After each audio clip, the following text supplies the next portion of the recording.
दोस्तों नमस्कार, आप देख रहे हैं बहुजन शक्ति बिहार और आपका साथी मैं हूं शिव कुमार।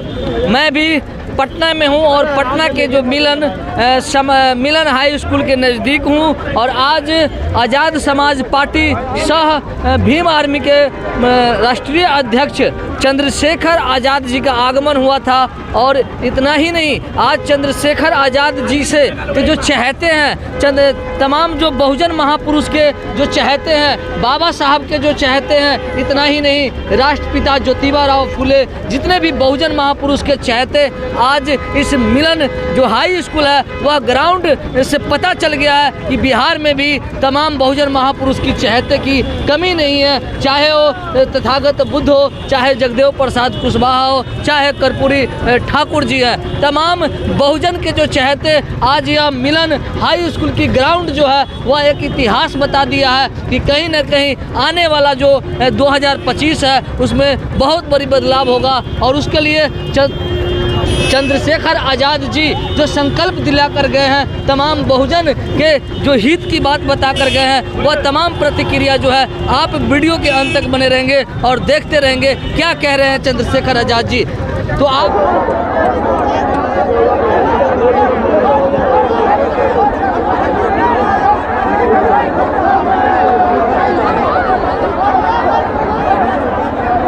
बहुत बहुत धन्यवाद। सबसे पहले तो मैं आज आप सबको बिहार के राजधानी पटना पहुंचने पर आपका बहुत बहुत स्वागत और अभिनंदन करता हूं। सम्मानित साथियों,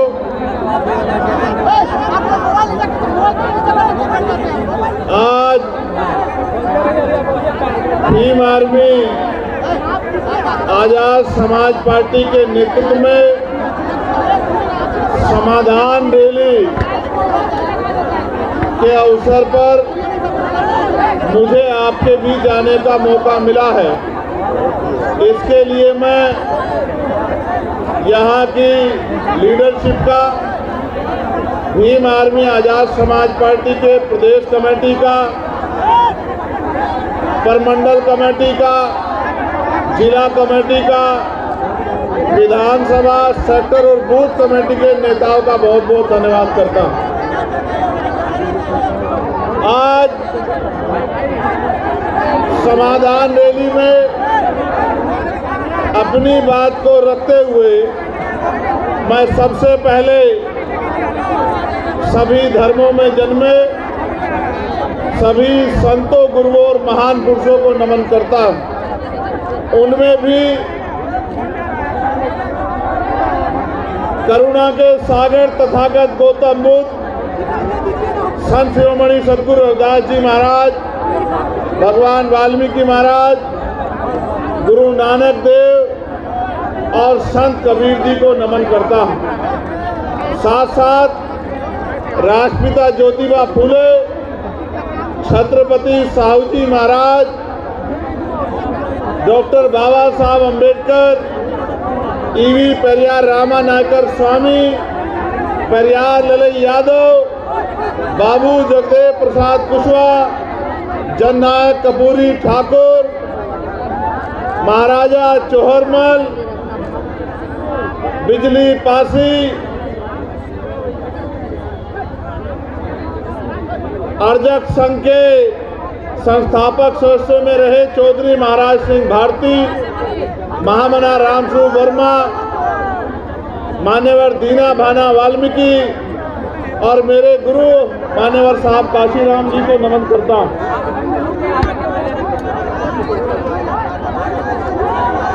आज हम सब लोग एक विशेष उद्देश्य के लिए पटना में इकट्ठा हुए हैं और जब मैं यहाँ आया और जिस तरह का प्यार, जिस तरह की संख्या मैंने आपकी देखी तो मेरा विश्वास मजबूत हुआ कि समाधान सुनिश्चित है, आपकी समस्याओं का समाधान आने वाले कल में सुनिश्चित है, क्योंकि जब जब आप अपनी समस्याओं के लिए ईमानदारी से काम करोगे और समस्या का हल ढूंढने का प्रयास करोगे, तो क्योंकि भारत में लोकतांत्रिक व्यवस्था है और बिहार तो लोकतंत्र के जननायकों में से बड़े बड़े नेता जिन्होंने बिहार में जन्म लिया, ये क्रांतिकारी धरती है। यहाँ की समस्याओं का हल तो बहुत जल्द सुनिश्चित हो जाएगा। आज आपका जुटा ये जनसमूह इस बात की गवाही दे रहा है कि आने वाला कल कमजोरों का, गरीबों का, दलितों का, पिछड़ों का, आदिवासियों का, मुसलमानों का, अन्य धार्मिक अल्पसंख्यकों का और हर जातियों के गरीब लोगों का है। ऐसा विश्वास मेरा आज आपकी संख्या के आधार पर यहाँ मजबूत हो रहा है। साथियों, मैंने बहुत सारी समस्या आपकी सुनी, वक्ताओं के माध्यम से मंच पे मैंने बहुत सारी समस्याओं को जाना और एक बहुत बड़ी संख्या यहाँ माताओं बहनों की भी है जो बड़े लंबे समय से जिम्मेदारी से इस मंच की तरफ देख रही है। बहुत बड़ी संख्या में नौजवान और जिम्मेदार लोग भी पहुंचे हैं। हालांकि आप भी जानते हैं कि पहले ये रैली 1 तारीख को होनी थी, लेकिन प्रशासन और सरकार द्वारा परमिशन नहीं दी गई और 1 तारीख के कार्यक्रम को आगे बढ़ा के 8 तारीख को करना पड़ा। शायद सरकार की ये मंशा रही होगी कि जब 1 तारीख को कार्यक्रम नहीं होगा तो 8 तारीख का कार्यक्रम फेल हो जाएगा। लेकिन मैं ये समझता हूँ कि वो आपकी शक्ति से अनभिज्ञ हैं, उनको आपके संघर्ष की जानकारी नहीं है, इसलिए उनको ऐसा लगा कि अगर 1 की जगह कार्यक्रम किसी अन्य तिथि में होगा तो कार्यक्रम सफल नहीं होगा। मैं मुख्यमंत्री जी को ये कहना चाहता हूँ कि ये तो मात्र टेलर है, पिक्चर तो आने वाले समय में हम लोग आपको दिखाएंगे।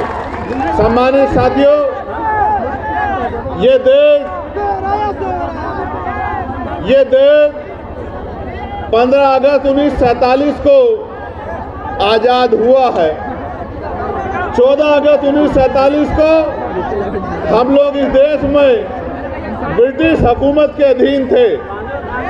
ब्रिटिश हुकूमत के अधीन होने के कारण इस देश में बहुत सारे हक अधिकार हक वंचित समाज के लोगों को नहीं थे। यहाँ तक कि इस देश में सदियों से चली आ रही कुप्रथाएं भी थी, जिनमें विधवा विवाह न होना, बाल विवाह होना, महिलाओं को सती प्रथा जैसी कुरीतियों का सामना करना और भी ऐसी बहुत सारी कुरीतियां और प्रतिबंध लगा के हक वंचित समाज के लोगों को गरीबी, बेबसी, लाचारी और जुल्म जाति का जीवन जीने के लिए मजबूर किया गया था। ये बात मैंने आपको इसलिए बताई कि आज भी आपकी समस्याओं में ये समस्याएं प्रमुख हैं कि रोटी, कपड़ा, मकान जो बुनियादी जरूरत है, खाने के लिए रोटी, पहनने के लिए कपड़ा, सर ढकने के लिए छत, पीने के लिए साफ पानी और आत्म सम्मान का जीवन, ये बुनियादी जरूरतें हैं। 75 साल की आज़ादी के बाद भी आज तक सरकारें अंतिम व्यक्ति को रोटी, कपड़ा, मकान, अच्छे कपड़े और पीने के लिए पानी की व्यवस्था कराने में कामयाब नहीं हो पाई। ये इस लोकतंत्र का सबसे बड़ा फेलियर है। जो काम आज़ादी के 10 सालों के अंदर हो जाना चाहिए था, वो काम आज़ादी के 75 सालों के बाद भी नहीं हुआ है। इसका उदाहरण ये है कि देश के प्रधानमंत्री कहते हैं कि हम 80 करोड़ लोगों को मुफ्त में राशन देते हैं। अगर इस देश में लोगों की जेब में पैसा होता वो गरीबी के जीवन से निकल पाते तो 80 करोड़ लोगों को मुफ्त में राशन नहीं देना पड़ता, क्योंकि भारत का खून स्वाभिमानी खून है। ये हाथ फैलाने में नहीं, मजबूती से संघर्ष करने में भरोसा रखता है, लेकिन इनको मजबूर किया गया है हाथ फैलाने के लिए, सिस्टम बना के किया गया है। मैं इसलिए आपसे कह रहा हूं और मैं तर्क के साथ आपको कहना चाहता हूं, मीडिया भी इस बात को दिखाएगा कि भारत के साथ साथ कई ऐसे अन्य कंट्रियां भी हैं, कई ऐसे देश भी हैं जो भारत के समकालिक या भारत के बाद आज़ाद हुए, और आज उन देशों में जाके देखोगे तो आपको एहसास होगा कि वो भारत से लगभग 50 साल आगे चल रहे हैं। जब एक समय पे आज़ाद हुए देश अगर बहुत दूर ना जाके यहीं चाइना को देखा जाए, भारत की इकोनॉमी, यहाँ के नेतागण 5 ट्रिलियन बनाने की बात करते हैं। अगर हम चाइना की इकोनॉमी से उसकी तुलना करें तो हम 1/4 पर भी नहीं पहुंच पाए हैं। एक समय में आज़ाद हुए देशों में इतना अलग अलग तरह का आर्थिक गैर बराबरी का जो उदाहरण मिलता है, ये इस बात का उदाहरण है कि आज भी इस देश का अंतिम व्यक्ति बुनियादी सुविधाओं से वंचित है। और मुझे कहने में कोई परहेज नहीं है कि इनमें भी दलित, आदिवासी और पिछड़े वर्ग के लोगों के हाल बहुत बुरे हैं। आज भी हमारी बहनों को घर चलाने के लिए कोल्हू पे काम करना पड़ता है, भट्टों पे काम करना पड़ता है, दूसरों के जमींदारों के खेतों में काम करना पड़ता है, सर पे ईंटें उठानी पड़ती है। मुझे सबसे बड़ी पीड़ा तब हुई थी जब कोरोना काल में मजदूर शहरों से पलायन करके घर की तरफ चला था, और इन सरकारों के पास उन मजदूरों को देने के लिए, घर पहुंचाने के लिए ट्रेन की व्यवस्था भी नहीं थी। इस मेरे परिवार ने जो दूसरों के महल बनाता है, घर बनाता है, बिल्डिंग बनाता है, कंपनी बनाता है, इन अमीरों के पास कोरोना काल में इन गरीबों को का पेट भरने के लिए रोटी की व्यवस्था भी नहीं थी। मैंने देखा किस तरह मजदूर पलायन करके आया, कहीं ट्रेन के नीचे जाके मरा, कहीं भूखे पेट मरा, कहीं पानी की कमी के कारण मरा, और माँ अपने बच्चों को बैग की चैन के ऊपर अपने बच्चों को लिटा लिटा के सफर कर रही थी। पैर में छाले पड़ गए, हाथों में छाले पड़ गए, गले सूख गए, हृदय गति रुक गई, हजारों लोगों की जान गई। लेकिन यहाँ की और केंद्र की निकम्मी सरकार बैठ के गरीबों की मौत का तमाशा देखती रही। ये हमने अपनी आंखों से देखा।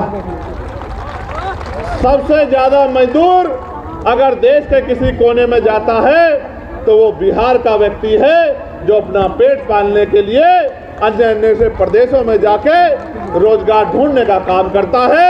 ये इन 15-15 साल चली निकम्मी सरकारों की देन है, जिन सरकारों की वजह से आज भी यहाँ का पढ़ा लिखा नौजवान रोजगार नहीं पा पाता है, और माताओं बहनों को भी घर को चलाने के लिए मजदूरी करना पड़ता है। गरिमाई जीवन देने का काम भी सरकार नहीं कर पाई है।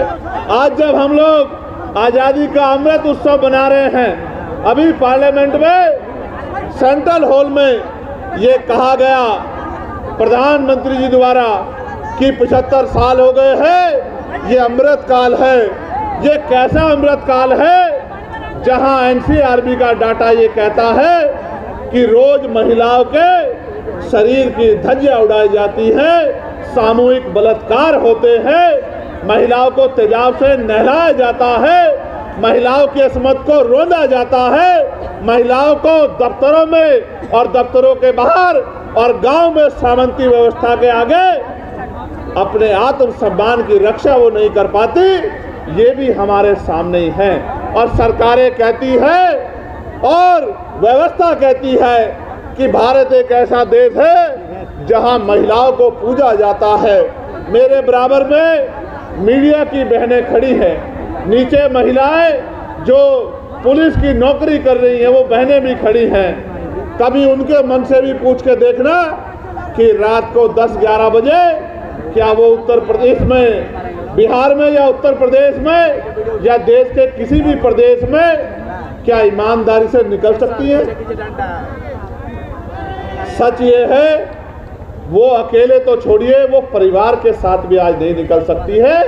ऐसी ऐसी घटनाएं सामने आती है कि हृदय कांप जाता है और कुर्सी में बैठे नेता और उनके चाटुकार अधिकारी ऐसी ऐसी घटनाओं पे आंखें बंद कर लेते हैं। जब मैं बिहार के साथियों से बात करता हूं तो पता लगता है 13 साल की बच्ची का रेप हुआ, 12 साल की बच्ची का रेप हुआ, 15 साल की बच्ची गायब हो गई, 2 सगी बहनें गायब हो गई, कहीं मार के 2 बहनों को लटका दिया गया।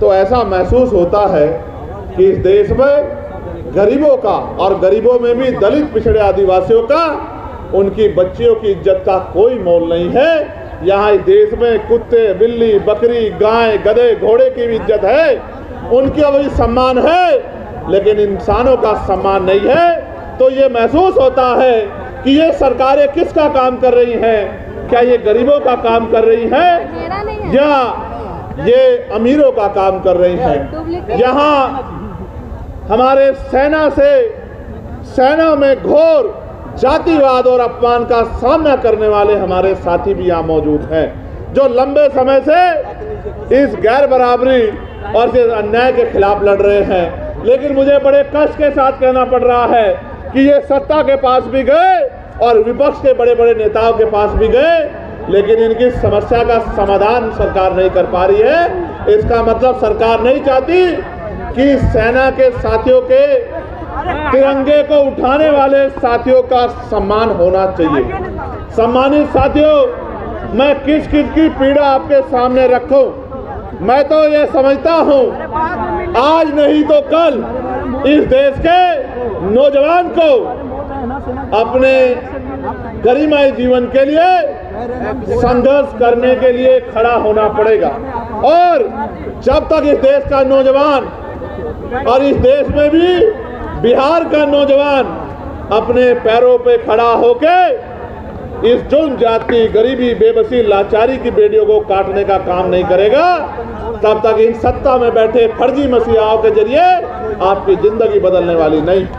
सम्मानित साथियों, आप ये जानते हैं कि हमारे संतों, गुरुओं, महान पुरुषों ने अपने बच्चों का बलिदान देके इस देश में संविधान के रूप में एक इतनी बड़ी शक्ति हमें दी, एक जीवित ग्रंथ हमें दिया जो संविधान अंतिम व्यक्ति को भी सम्मान का जीवन दिलाने की बात करता है, जो अंतिम व्यक्ति को भी गारंटी देता है रोटी, कपड़ा, मकान की, जो महिलाओं को भी पुरुषों के बराबर मुख्य धारा में खड़े होकर सम्मान का जीवन देने की गारंटी देता है। लेकिन सम्मानित साथियों, आज जब हम आकलन करते हैं, चिंतन करते हैं, तो हमें यह महसूस होता है कि देश संविधान से नहीं चल रहा है। सत्ता में बैठे अहंकारी लोग संविधान को ताक में रख के प्रदेश को और देश को चलाने का काम कर रहे हैं। नौजवान परेशान हैं, किसान परेशान है, सेना का जवान परेशान है, होमगार्ड के भाई परेशान है, चौकीदार परेशान है, महिलाएं परेशान हैं, ममता बहनें परेशान हैं। और अगर कोई परेशान नहीं है तो वो आपके राजभवन में और आपके विधानसभा में बैठे आपके नेता जो मोटी मोटी तनख्वाह लेके अपना और अपने बच्चों का ध्यान रखते हैं, अपने बच्चों को विदेशों में पढ़ाते हैं, अपने बच्चों का इलाज प्राइवेट हॉस्पिटल में कराते हैं और गरीब जनता को जुमला बोल बोल के बेवकूफ बनाने का काम करते हैं। मैंने पार्लियामेंट में अंतिम व्यक्ति के आवाज उठाने का काम किया, चाहे होमगार्ड के भाइयों की समस्या हो, चाहे चौकीदार भाइयों की समस्या हो, चाहे आशा आंगनबाड़ी बहनों की समस्या हो, मैंने सभी के लिए लड़ने का काम किया।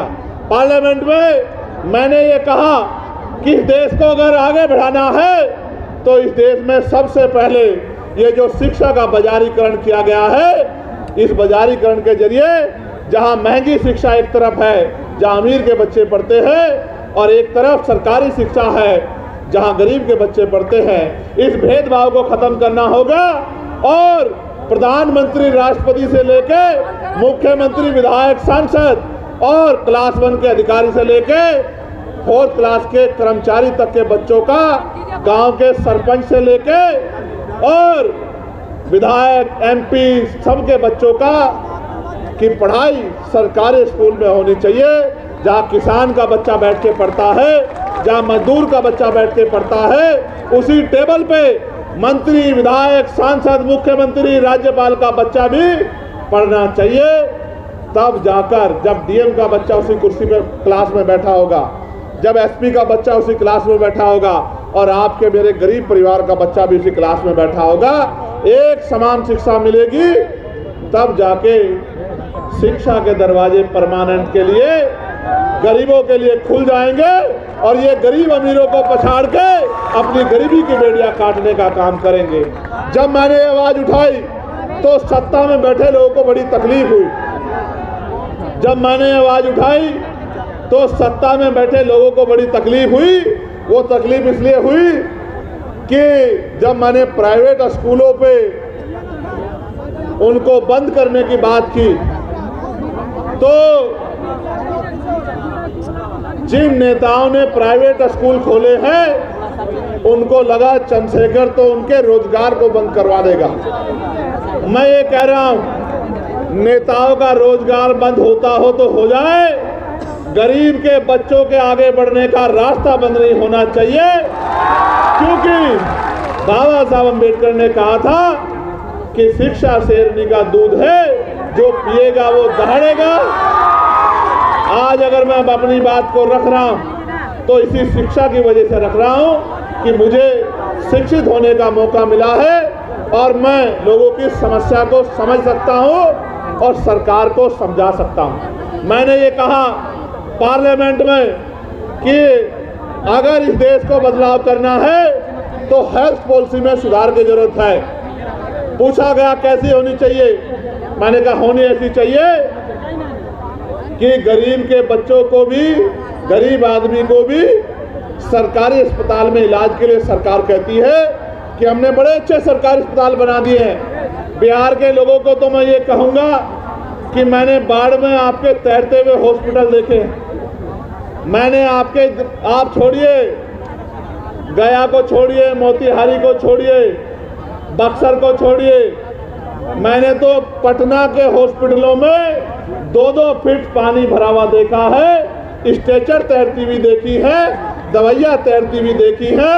यही डबल इंजन की सरकार का विकास है बिहार में, जो किसी छुपाया नहीं। तो मैंने ये कहा, गौर करके सुनना, मैंने कहा कि जो नेता गरीबों से कहते, जनता से कहते कि आपके लिए अच्छे अस्पताल बनवा दिए हैं, उन नेताओं का इलाज भी उन्हीं अस्पतालों में होना चाहिए।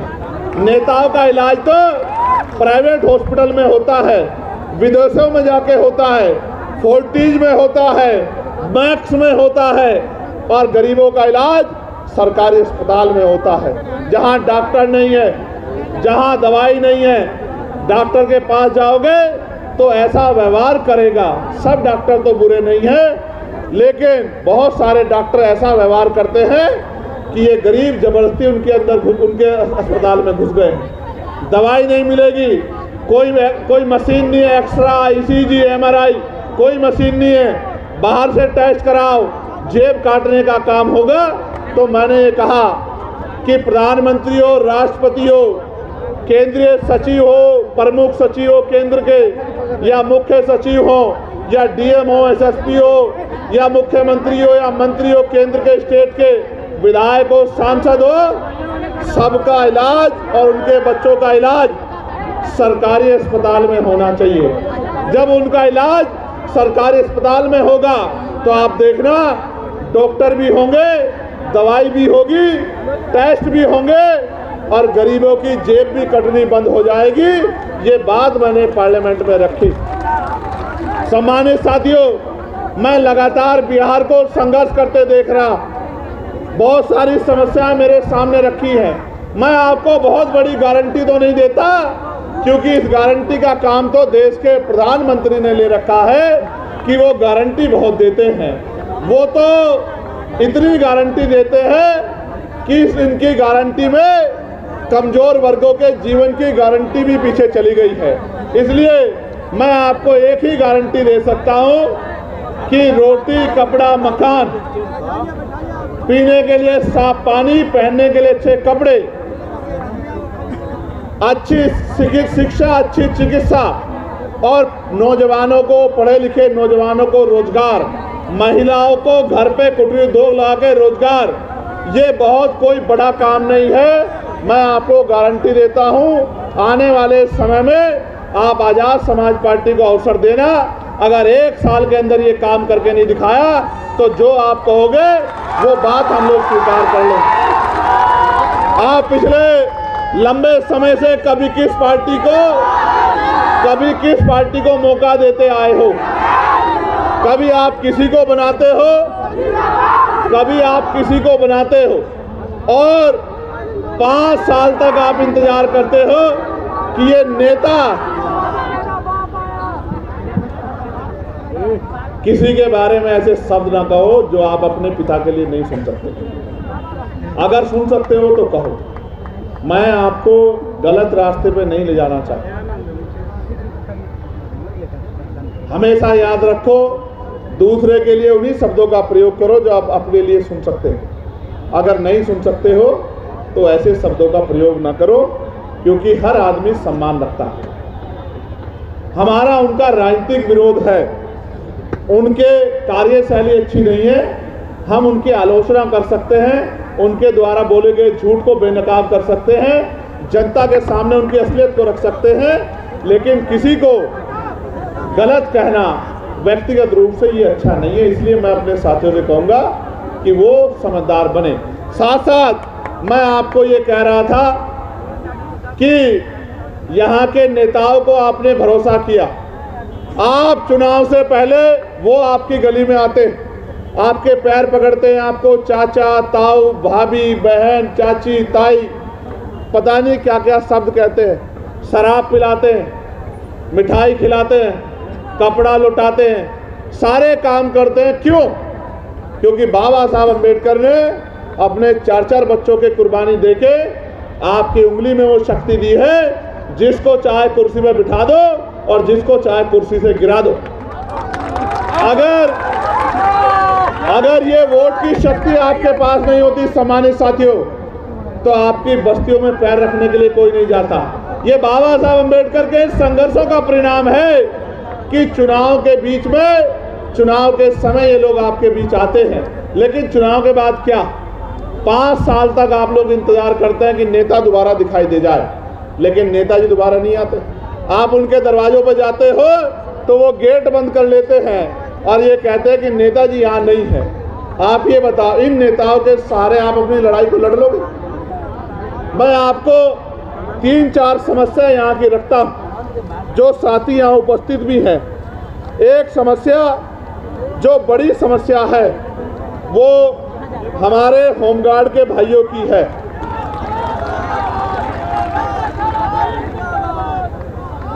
जो विज्ञापन संख्या 2/2/2011 की बहाली 2022 में ली गई, 13 वर्षों के विलंब से बहाली की गई। इसके बावजूद भी फिजिकल, मेडिकल एवं औपबंधिक मेगा सूची नाम रहते हुए इन लोगों को नियुक्ति नहीं दी जा रही है। होमगार्ड, जबकि जहानाबाद जिले में और अन्य जिलों में होमगार्ड के बहुत सारे पद खाली हैं, फिर भी सरकार इनकी बहाली नहीं कर रही है। इन्होंने मुझसे आग्रह किया है कि आप हमारी आवाज़ को पार्लियामेंट में भी उठाएं और हमारी बहाली कराने का काम करें। मैं होमगार्ड के भाइयों को विश्वास दिलाता हूं, मगर विश्वास दिलाते मैं ये भी कहना चाहता हूं, जब सरकार इतने बड़े पैमाने पर निजीकरण करेगी तो कल जो आरक्षण रूपी अधिकार हथियार आपको मिला है वो तो बेसर हो जाएगा। जब सरकारी नौकरी नहीं होगी तो सामाजिक गैर बराबरी आज भी इतनी है। तो दलित पिछड़ों के बच्चे यहाँ जाति व्यवस्था के आधार पर चमार, वाल्मीकि, पासी, धोबी, कोरी, खटीक, कुशवा, मौर्य, साके, यादव, जाट, गुर्जर, निषाद, जिसको सैनी आपके यहाँ कहते हैं, कश्यप, पाल, प्रजापति, इनके बच्चों को कौन कुर्सी पे बैठने देगा? आप मुझे बताइए। क्या आज देश में समानता आ गई है? तो इनके बच्चों को कौन कुर्सी पे बैठने देगा? इसलिए निजीकरण करके जिस तरह से इनके बच्चों का रास्ता रोकने का काम किया जा रहा है, मैं आपको विश्वास दिलाने का काम करता हूं कि आने वाले समय में हम लोग निजी क्षेत्रों में आरक्षण की मांग दलित पिछड़े आदिवासी समाज के लिए करेंगे और इनको निजी क्षेत्रों में आरक्षण दिलाने का काम करेंगे। ये मैं आपसे वादा करता हूं। साथ साथ हमारी आपके यहाँ ममता कार्यकर्ता कहते हैं, हमारे यहाँ आशा कार्यकर्ता कहते हैं।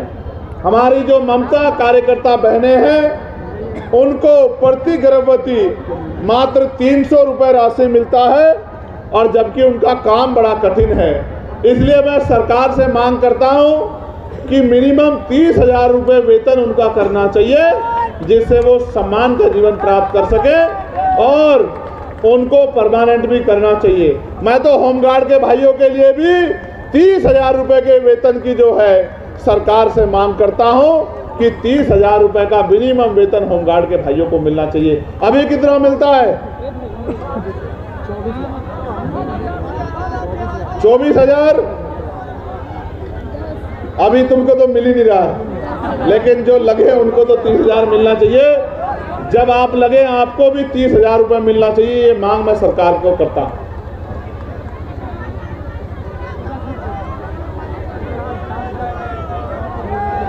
ज्वाइनिंग नहीं हो रही है ना? ज्वाइनिंग भी होगी, और जिस दिन ज्वाइनिंग होगी आप लोग बहुत बहुत धन्यवाद भी चंद्रशेखर आजाद का और भीम आर्मी आजाद समाज पार्टी का करोगे। चिंता मत करो।